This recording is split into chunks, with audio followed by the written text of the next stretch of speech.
Hey everybody, UltimatDJz here from the Talking Trek podcast, here with something very different and something very special and something absolutely amazingly close to my heart. Every year we try to do something like this. This is our our third Christmas with you as a podcast here as Talking Trek. And this year, a couple of months ago, we decided we were going to adopt a family. We were going to adopt an angel family. You guys have seen the angel trees when you go out and you look at these things and you're in the shopping plazas, and we decided we were going to do that this year. We asked the community to send us emails about deserving families and families in need around this time of the year, and I am so humbled and so proud of the community for looking out for each other. My name is UltimatDJz. This is Talking Trek Gives Back. I am joined today by Brian. We'll call you the Beatle family. So I want to, because we don't want to put your last names out there, but absolutely. I'm joined today by Brian. Brian, your story was relayed to us by an email from a friend of yours, and it absolutely touched my soul. And I know that it's going to impact a lot of people because you've been through something crazy this last 2 years, right? Yeah. Yeah. Tell me a little bit about, first of all, let's introduce your family. You've got your wife, right? Yep. I got my wife, Beth. I have my daughter, Talia, who's struggling with Hodgkin's lymphoma. She's 14. We have Emma, bright little 10-year-old, trying to fix everything, save everybody.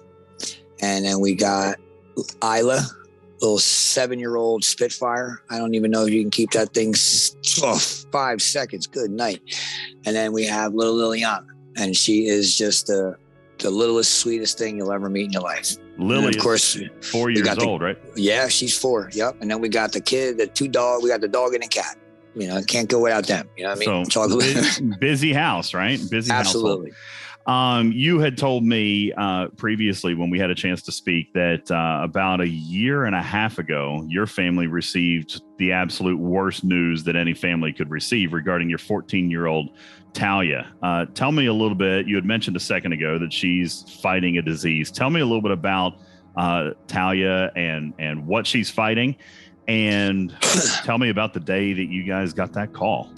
Man, it's just a little over about a year now, but it's a year and a half. She was really sick over the summertime. It's important to listen to your kid. It's the only thing I want to tell you. Listen to your kid. When you think that they're just listen to them.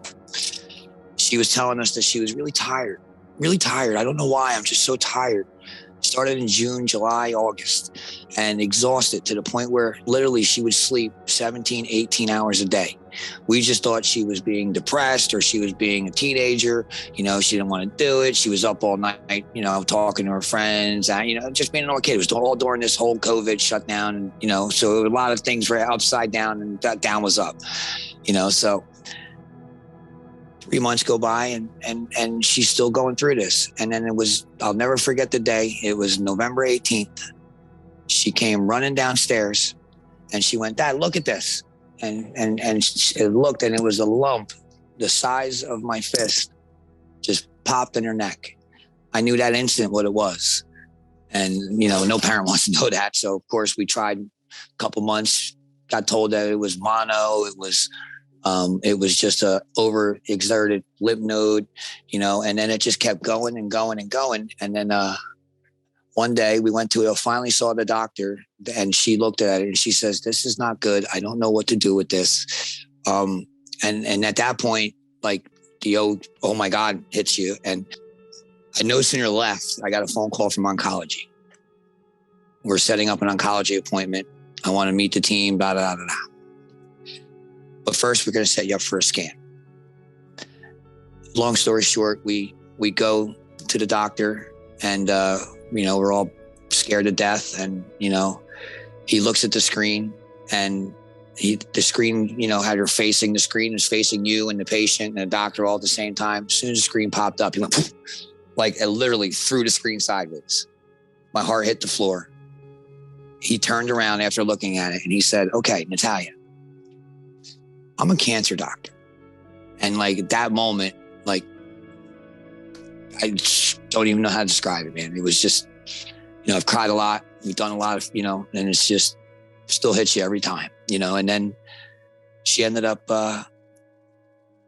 December 23rd, we got a phone call. We're sitting here getting ready for Christmas last year.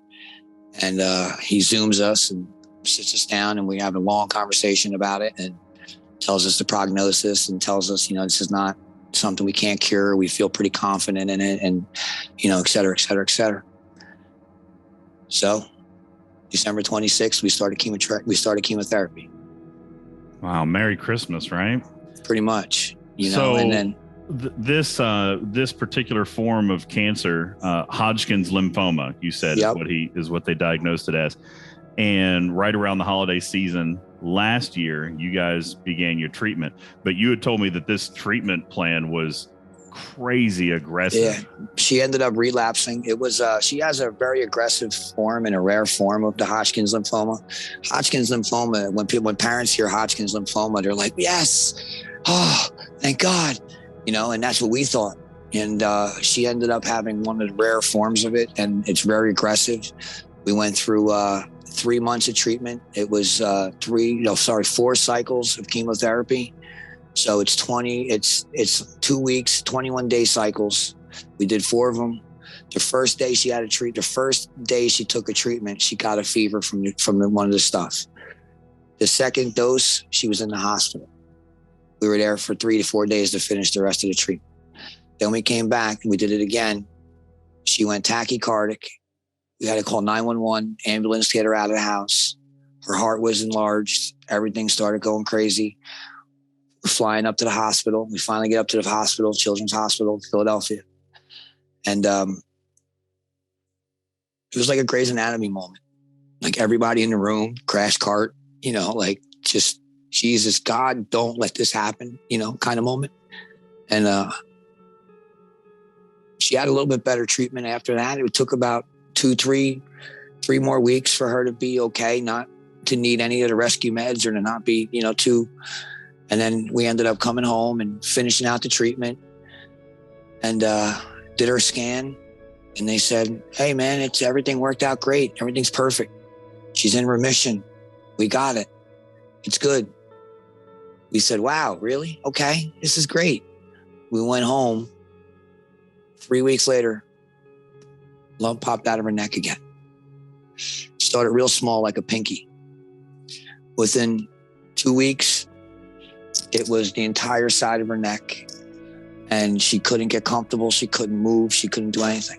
We had to go in for another biopsy. And then they did what's called a stem cell replacement therapy, or a BMT. It's an autologous stem cell transplant, something really big, fancy name. But it's one of the worst treatments in the world, but one of the greatest things the science has done. She went through some of the worst hells in the hospital. She went into the hospital. Now, mind you, she hasn't had, since last Christmas, she hasn't had one normal day since last Christmas. Not one normal day. When she had the treatment that you guys were doing within your home, but then, we were doing outpatient. It was an outpatient back and forth to the clinic daily. And we were driving hours back and forth to the clinic daily, both way hour. And then, like I said, she was constantly doing treatment and then recovering from treatment, recovering from treatment, recovering from treatment. And then finally, when this was March of last year, where they said she was okay, everything was good. So we were able to get her to go to school for 1 more month because they had just opened up schools. I don't know if you remember about that time in the pandemic, The world was opening back up again. So we had just sent her back to school. She was actually able to graduate or walk the promotion ceremony, 8th to 9th grade with her class, and the very next week is when we got told that the cancer came back. And then within 2 more weeks, her birthday came, which was the middle of October. It was literally, she got out of high school or whatever it was in June, July-ish, middle school. And then by September, August, we're full blown back on cancer. And then September, we're back in the hospital. Her birthday is the middle of August. So this second treatment was incredibly, it was a lot more aggressive, right? This was the worst. Yeah, this was the worst. She's 14 years old. Was she active into sports and things like that? What does she like to do? She used to play soccer. She honestly loves riding her bike and playing with her friend next door. She's got her best friend lives next door. She loves Legos. They love, just a stupid, talking, drawing, Harry Potter, and they make their little games up. They're in love with Who doesn't love Cedric. Harry Potter? Harry Potter's great. Yeah, she's in love with Cedric Diggory's, and they're in love with this one and that one, Bucky from, the Bucky Civil War, you know what I mean? Bucky Barnes, the Winter Soldier, loves all that. Like, that's what they do all day. They're just, they just sit out, dance and make their little TikToks and their, do their little things, and that's pretty much what she does. She's a fantastic artist. She sits there and just goes into her world, draws and like loves to just do things like that and like just be involved in the moment. And when this happened, I'm sorry, when this happened in September, when she when it recurred. Oh, it recurred prior. She went in for her treatment in September. It recurred. We were dealing with it. It was between March 8th, 21st is when we got re-diagnosed. Okay. And then between March to September, it was taking out stem cells, extracting stem cells, scans, prepping. It was, more treatments to get her ready. We were keeping chemo doses just to keep the cancer from growing anymore. And we're getting surgeries to cut the big chunks out. So there was all that in between going in for the treatment in September, on the 1st of September. This was super aggressive. Surgeries, drugs, chemo. How did she react to that? She's 14. Like, that seems like a lot for somebody like you or I to even handle. And this is a child. It's inspiring. You never really see the kid, how they say they're so resilient. Like, she's truly inspiring. Like, she just fights it. She doesn't want to die. She just fights it 'cause she doesn't want to do it. She doesn't want to feel it. She sat there with me one day, and I'm sure we all saw that commercial, the St. Jude Children Network commercial. Mm-hmm. And there's this little girl, saying, every time I close my eyes, I want to die. And she would tell me over and over again, I feel like that little girl.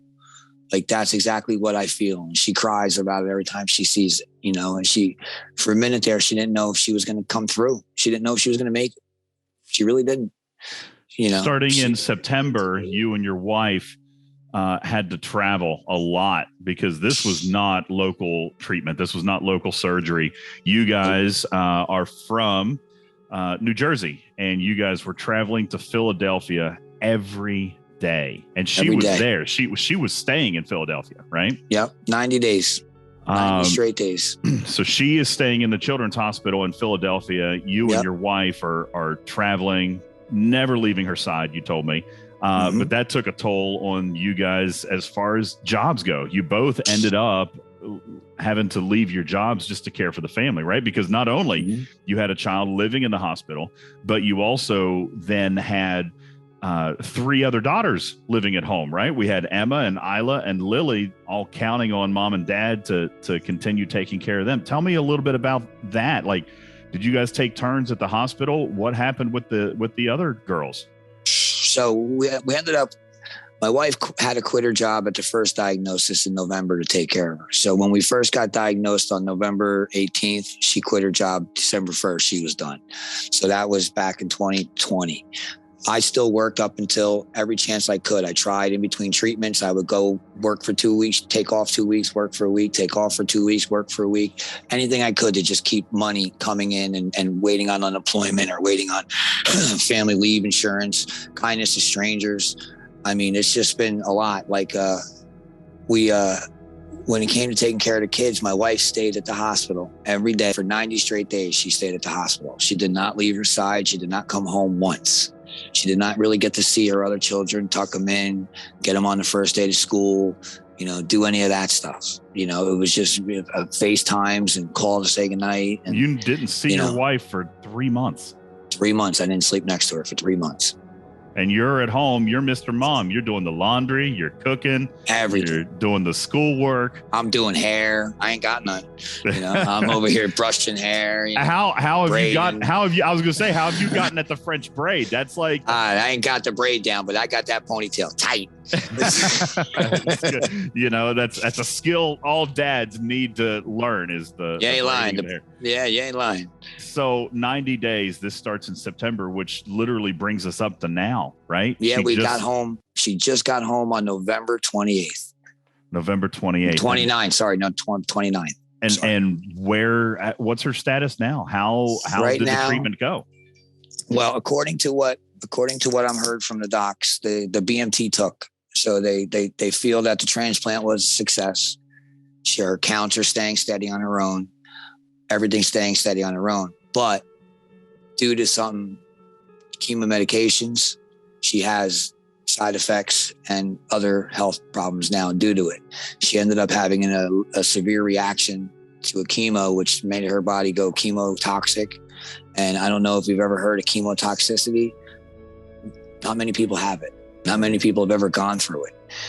That hospital's only seen maybe 10, in their lifetime. Like it's like that rare. So she had been intubated. She was in ICU. She was on a ventilator. She's has a set of tubes called a TPN going into her heart, feeding her nutritionally, giving her the fatty acids and the electrolytes and everything that she needs because she can't physically take them in. And this is still happening now. You had told me that she still has a G tube in her. Her bedroom is like a hospital room right now. Pretty right? much. Yep. We have nurses coming here once or twice a week. We go to the doctors in Philadelphia or the other side by Philadelphia, New Jersey, 3 times a week. So we're pretty much just mom and dad became nurses overnight. Well, and this has had implications too for Emma and Isla and Lily because now their sister is so immunocompromised. They can't go to school. They can't be exposed to anything because the slightest cold could send Natalia back to the hospital, right? Yep. Yeah. I had to take them all out. We're trying to get them squared away with how to get them back to school, vaccinations, whatever they need, whatever we can do. I mean, everything from shingles to, for me, or anything that chicken pox, whooping cough, every conceivable flu shots, like anything. It doesn't matter what it is, we have to make sure that we do that. And Natalia even has to get flu shots, still too, which is pretty funny, because she's got nothing left too, more needles.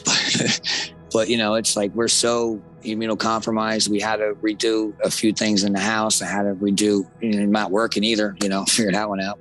I had to redo the ductwork, getting it sterilized. So where at least it has sterilized air coming into it. We have to get purified water system in the house because she can't have any contaminations in her water drinking for feeds or for anything. We have to have specialized, equipment in the shower now because she can't stand long for showers. We have wheelchairs in the car. None of this stuff is cheap. It ain't free. You had mentioned that you guys are at home. You can't really be exposed to the outside world. So you guys are all home and Talia is home, but recovering. Is there light at the end of the tunnel for you? Yeah, we still have more work to do. The docs are going to, they said, since we waited this long, there's really no sense in pushing anything else. Let's give her a break. Let's give her some hope. She gets to come home for the holidays. And she's, we're going to spend nice Christmas, whatever we can with the family. I mean, even just laying on the couch, she just lays there and smiles all day because it's her family, and she's brimming all day and smiling and happy. And Daddy, can you get me this? Mommy, can you get me that? Get away from me, Emma. Isla, you're bothering me. Oh, Lily, you're the cutest. Okay. So we still have sisterly love in the house. Right. So we still got some of that going, and then we start again. January 3rd, we have a PET scan to find out exactly where we are. So we know 100% if this worked, didn't work, or we have to do any more work. And then on January 4th, we start radiation. She has to get proton radiation. Tomorrow, we're actually going for a mask fitting. She has to get her whole body put in and lay here like that. It's terrifying. hand guards and blow hoses. It's a little bit of blow your mind. But we have to do proton therapy. She's got to do that. She's got to get 21 joules of that, which is 14 doctor visits. Go there, come home, go there, come home in a row, provided that she doesn't have any side effects. And then we still have more chemo after that to do. We have another 3 years of what's called maintenance chemotherapy to see if it does come back, or to keep it at bay so it doesn't come back. She can't have children. She's been sterilized. So yeah, it's brutal. The hospital was fantastic, and science is amazing. They did a piggyback to surgery, and they took some of her ovary because in a few years they'll be able to grow her own eggs and implant them in her sister, so she could possibly still have a biological kid. But my kid, being the wise butt that she is, says, I'm not having no kids. I'm adopting. I don't want to do the didgeridoo.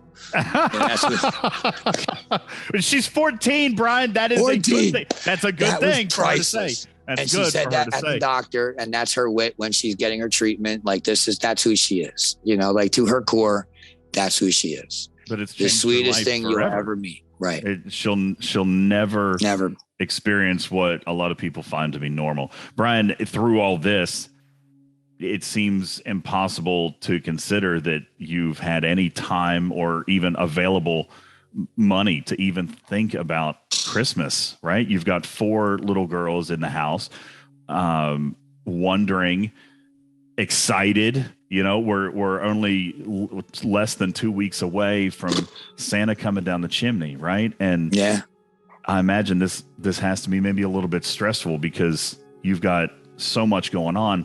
We don't know if Santa's going to make it down the chimney this year, right? No, and that it's amazing because I come from really, really, really, really nothing. I was the kid who everybody gave stuff to. I was the kid who was struggling to eat. I had a single mom, all that. So this is like humbling to me. I've never had to even be in this position, period, since I became an adult, really. But no, the most love I've gotten and the most care I've ever gotten is from total strangers. And I got to be honest with you, like this community right here, the Star Trek people in this game have done more for me than I can tell you. The day she was diagnosed, the guys a year ago put together a meal train for us so that we can get through until we started getting our unemployment. If I ever needed anything to help out, gas or anything like that, nobody would hesitate to send a Venmo. God, the support, just talking to them, just texting to Pixels and just getting the strength, or letting them grieve for me, was just awe-inspiring. Thanks to a few things I can get, maybe 1 or 2 presents each of them under the tree. Like, they'll never not have a Christmas, but it's nothing like it usually is. It's nothing like it would have been, but they've come to accept it too, that just having Mom and Tal here is all we need. Brian, you had mentioned the Star Trek community and it's, that's why I'm calling you today. Because your story inspired thousands of people to come together and to pray for you and Tal. And we have raised over $750. And I know it's not much, Brian, but that's perfect. That's more than I got. We have raised $750 to make sure that Santa comes down that chimney. We are going to find out. We're going to meet your daughters here in just a moment. We're going to find out what it is that they asked Santa for Christmas this year. And we're going to make sure that it's under your tree this year. And that is from the community. And like I said, I know it's not a huge sum of money, but $750 can hopefully, put a few extra ribbons and bows under that tree. Plus, yep. There was one extra thing that a couple of community members did, and we reached out, and I want to let you know that we haven't forgot about you and your wife either, because through all this, then we're going to put, presents under the tree, but there's still staples. There's still the electric bill. There's still food on the table. So we called your local ShopRite there in your town. and told them about your story. And Brian, I want to let you know that they felt for you too. And with the contributions of other commanders in this game, along with your local ShopRite, there is a $250 gift card waiting for you at ShopRite for you to have groceries and to put food on the table and to have as close as you can, Brian, to an amazing, festive, full buffet Christmas dinner in your house. So I want to thank the folks over at ShopRite. You probably have been there. They're right down the street from you. And we're going to keep the lights on. And we're going to get you. We're going to get you the details to go and be able to pick that up from them, so that you guys can have an awesome Christmas dinner. Brian, can we meet your daughters? Can we meet Talia? Absolutely. Walking in now. You must be Talia. How are you? Good. My name is DJ. I'm a friend of your dad's, and we had talked a little bit about your story. Man, you are a trooper. You know that? Thank you. You are a brave young woman. Tell me a little bit about your journey. I know this has probably been kind of crazy, right? Like, you never imagined something like this happening, but a year ago to now, like, can you tell us how you feel? I feel proud of myself going through all this and coming out the other end pretty well. You feel like you're gonna teach this thing who's boss, right? You're coming out and you're gonna be the stronger person for it, right? Yeah. Tell me a little bit about what you like to do. Like, right now, you've been at home a lot. Your dad says that you like the Marvel movies, right? Tell me a little bit about how you've been passing your time, because they don't let you outside right now, right? They don't let you play soccer anymore. Probably never gonna play soccer again. I wasn't very good at it. I would just stand there. Listen, anybody who's ever played soccer knows that there's a lot of standing around sometimes. Amen, okay, sir. that's Amen. okay. But tell me a little bit about what it is that you do now. What kind of stuff keeps you busy these days? Legos and books. You like Legos? I love Legos. What kind of Legos do you build? What's some of your favorite stuff? I have a lot of the Harry Potter Legos, and I want like the really big sets, like space stations and stuff. Space stations? Do you have the Lego Death Star yet? No. No? That's one of the best pieces out there, right? Like, that's the goal of any Lego builder. If you got the Death Star Lego set, like, how long do you think it would take you to build it? A few days, maybe. A few days? If that. She's what? I know somebody who's had it for like 4 months. Now, granted, working on it in his free time, but that's a massive set. A few days, really? Yeah, wow. Maybe a week. You are good. You are good. Hey, can you introduce me to your sisters? You have 3 sisters that have all kind of walked through this journey with you a little bit, right? Can you tell me a little bit about? Can you tell me something about each one of them and how they've helped you through this process? Emma, she's 10. She's so annoying. But she has to have done something good for you. Like, when you're feeling down or when you're feeling sad, what has Emma done for you throughout this process? She helps a lot. She tries her best to like do everything. Is that what you think is annoying? Is that she tries to take care of you too much? Yeah, because usually she's like a complete jerk and is mean to me. Emma, that's not nice. All right, so that's Emma. Where's Emma? Show me Emma. Wave your hand. Hi, Emma. So why are you so? You can't be annoying. She doesn't look annoying. She looks sweet. She's as sweet as can be. Tell me about Isla. This is Isla. She's 7. She's the annoying one. They're all annoying, right? They must all be. Tell me a little bit about Isla. How does she help you out? She doesn't. She gets you your stuff. Stop it. Well, you scare you long and freak out. Well, she looks very, very sweet. What kind of things does Isla like? Isla, what do you like? Harry Potter. She likes Harry Potter too. And horses and stuff we like like Harry that. Potter. She likes horses. They love horses. They love playing with the toy horses, and they love drawing. I can see Lily trying to get it. Yeah. Must be Miss Lily. Lily's like, listen, I need to be on the camera. There's Lily. How are you, Lily? She doesn't want to deal with it. She just wants to smile look. and Yeah, laugh. she just wants to smile and be on the camera. I gotta try to unplug and plug my phone. It's about to die. Talia, how have you found your relationship with Lily? There you are. How have we found your relationship with Lily? I mean, she's 4 years old, but do you still find yourself taking care of her like a big sister? Yeah, she's very sweet, but she tries to help a lot too. That's really sweet. As a 4-year-old, what kind of stuff does she do to help you out besides punch you in the nose? That was Isla. Oh, the annoying one. Got you. Okay, got it. What I had asked you, Talia, was, despite your sisters being a little bit annoying sometimes, but you guys are ultimately sisters. Do you guys settle down in the evening and do something together? Like, do you like board games or do you watch movies together?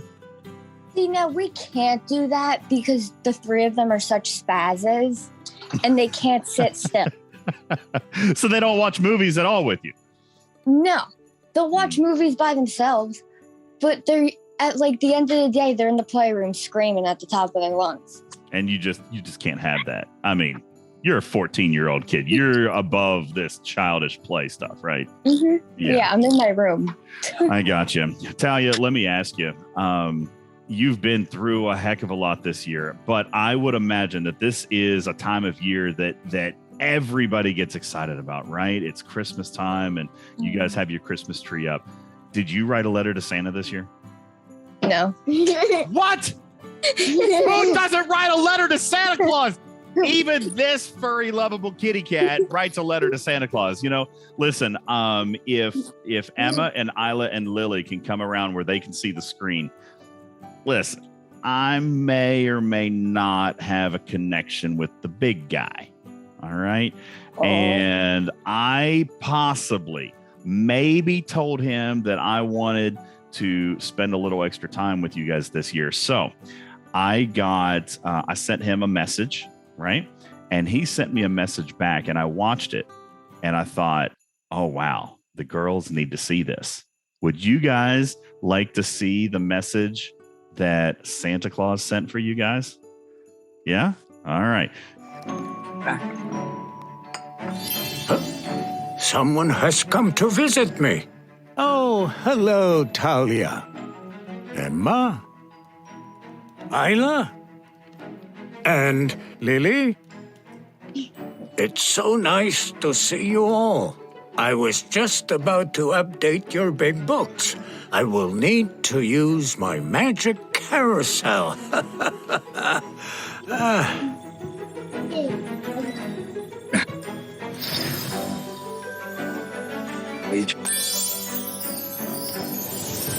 Look at you. You've all grown so much. Now let me see what you've been up to. No.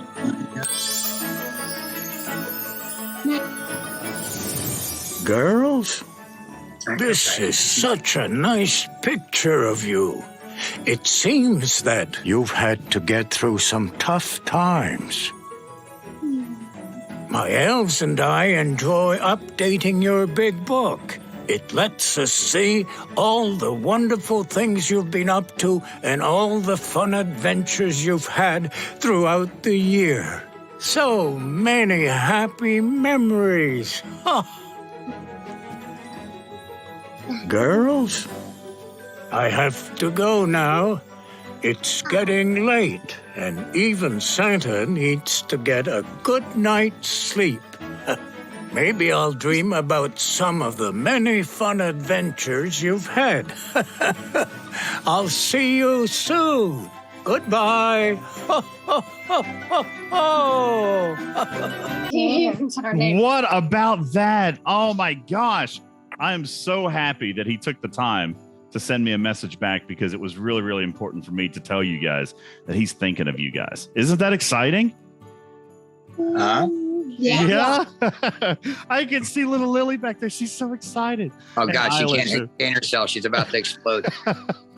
Well, guys, thank you all so very, very much. And Tal, I actually took an extra couple of minutes to to tell him a little bit more. Of course, he knows, right? He knows everything that you're going through.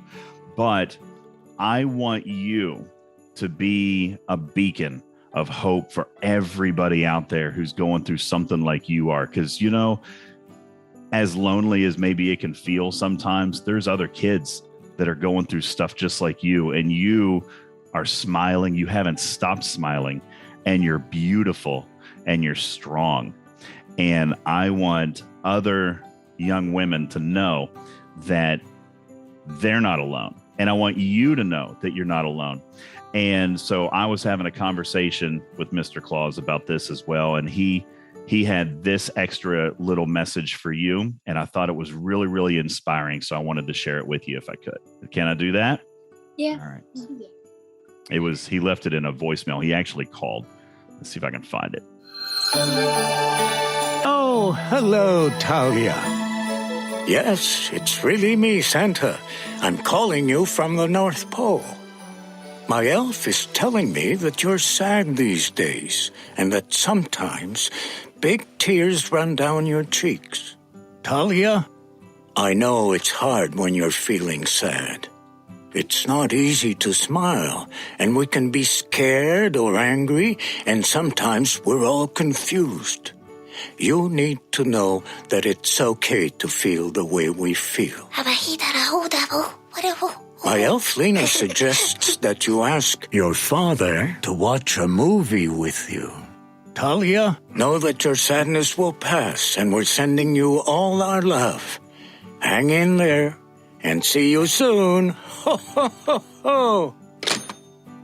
He left that for me on a voicemail because your dad told us that you stay super strong all the time, but sometimes it can be overwhelming, right? It can be a little bit frustrating, and you wonder why something like this happened to someone like you. But I believe that you are a miracle.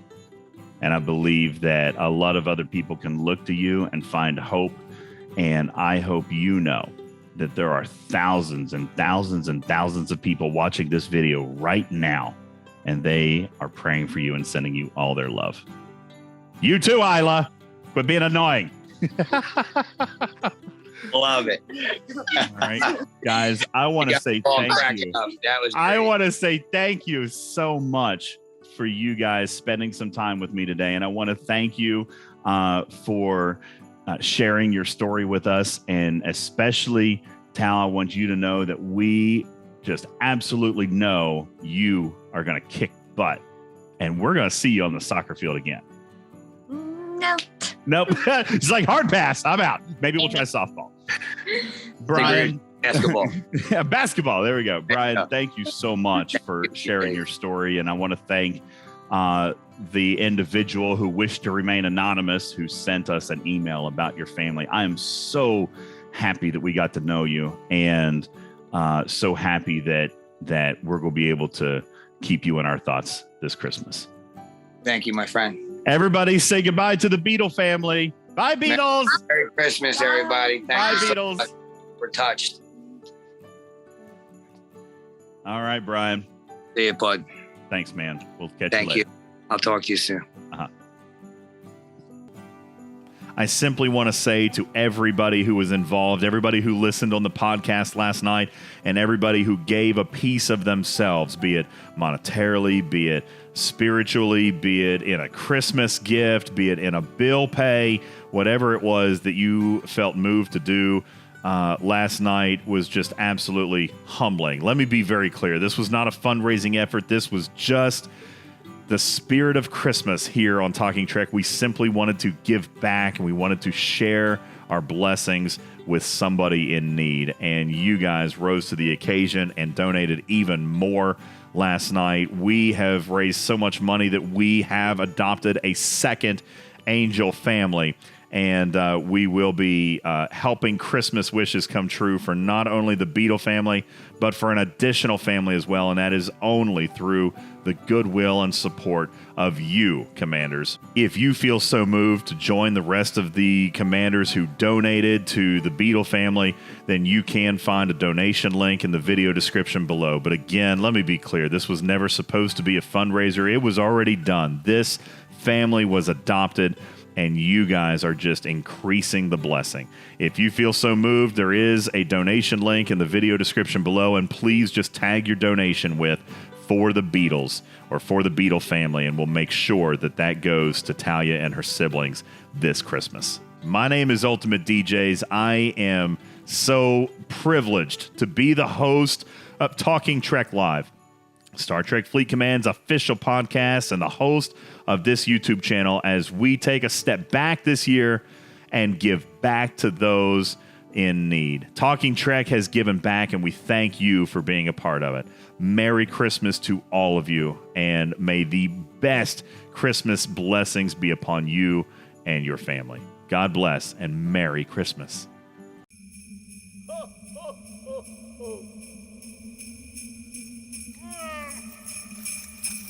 Merry Christmas!